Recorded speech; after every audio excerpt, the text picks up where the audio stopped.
Breaking: Governor Otti meets President Bola Ahmed Tinubu after visiting Nnamdi Kanu in Sokoto Correctional Centre. Hello my beautiful people and welcome back to Gist Angle.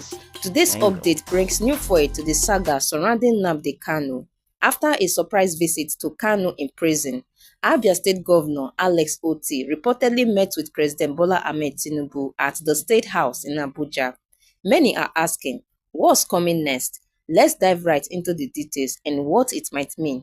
In a development that has sparked fresh hope, renewed debate, and serious political interest across the country, Abia State Governor Dr. Otti has stepped into the center of national attention after making two significant moves within just a few days, visiting Nnamdi Kanu in the Sokoto Correctional Centre and then traveling to Abuja to hold a private meeting with President Bola Ahmed Tinubu. The first step came on Sunday when Governor Otti paid a surprise but highly symbolic visit to Nnamdi Kanu.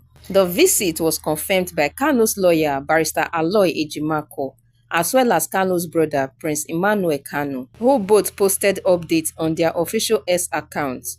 Ejimako described Otti as a man of his word and prayed that the visit would contribute meaningfully to ending what he called Kanu's undeserved suffering. Now, on its own, the visit was already powerful. A sitting Southeast governor traveling all the way to Sokoto to see Nnamdi Kanu in prison is not something that happens every day. But what happened next took the story to a whole new level. Just days after the Sokoto prison visit, Governor Otti appeared in Abuja for a closed-door meeting with President Bola Ahmed Tinubu. The details of that conversation were not made public, but multiple reliable political sources, as well as reactions from Kanu's lawyer on X, strongly suggest that Kanu's continued detention and the possibility of a broader political resolution formed part of the conversation. Aloy Ejimako, clearly following the development closely, hinted online that the meeting represents part of a growing political and diplomatic momentum around resolving Kanu's case.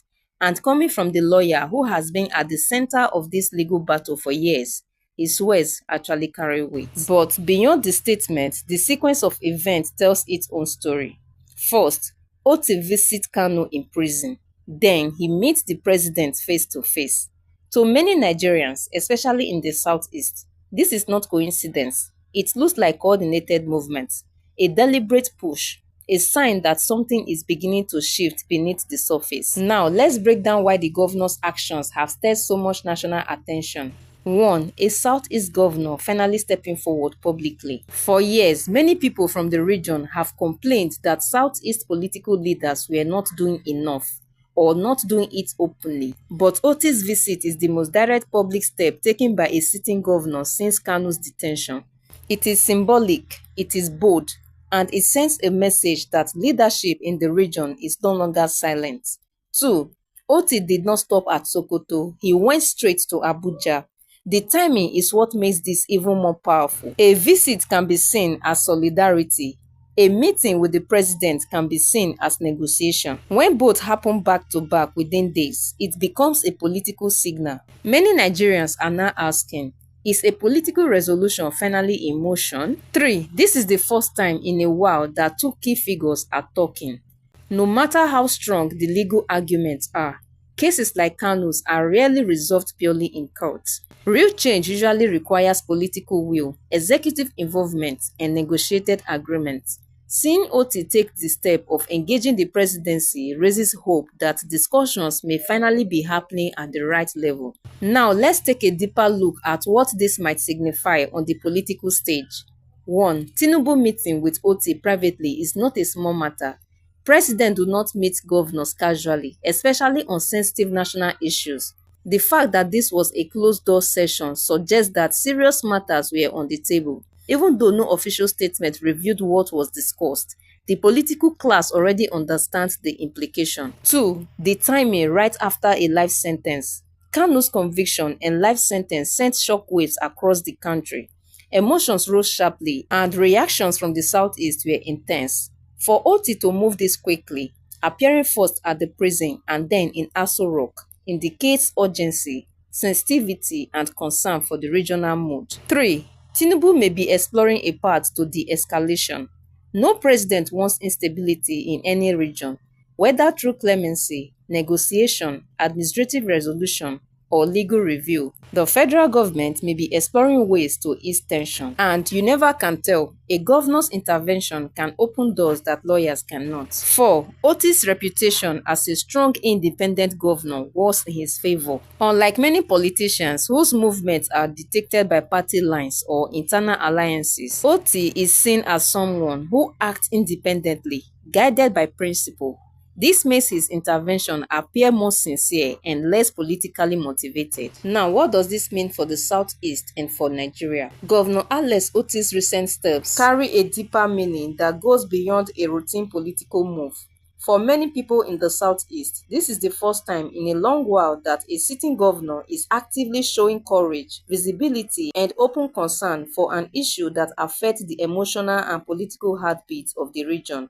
Whether people support or oppose Kanu, by choosing to step into this sensitive matter, Otti is demonstrating that leadership is not only about road construction and infrastructure, it is also about addressing the issues that weigh on the minds of the people. His visit signals that the Southeast is not abandoned, and that the concerns of the region can be brought directly to the president, not through protest, not through speculation, but through dialogue. It gives many residents a renewed sense of being represented, especially because most leaders from the region have avoided touching this issue publicly. Now, for Nigeria as a whole, Otti's action hints at the possibility of a softer political climate. When a governor engages both the detained agitator and the president, it shows that the country still has room for conversation instead of confrontation.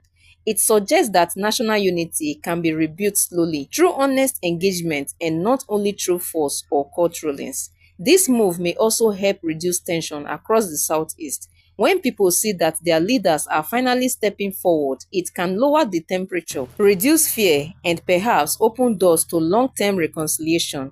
A country as diverse as Nigeria survives on dialogue, and this moment shows that bridges can still be built, even across some of the nation's deepest divides. Whether this leads to Kanu's release, a political negotiation, or simply a new approach to resolving the crisis, one thing has changed. The silence around this issue has been broken, and once a leader takes a bold step, others may follow. This action, therefore, is not just about one man in detention. It is about the possibility of healing a region, stabilizing a nation, and proving that difficult conversations can still be held in the pursuit of peace. As this story continues to unfold, every step taken from this point will shape the future of this conversation. Don't forget to like, share, subscribe, and turn on your notifications so you don't miss our next update.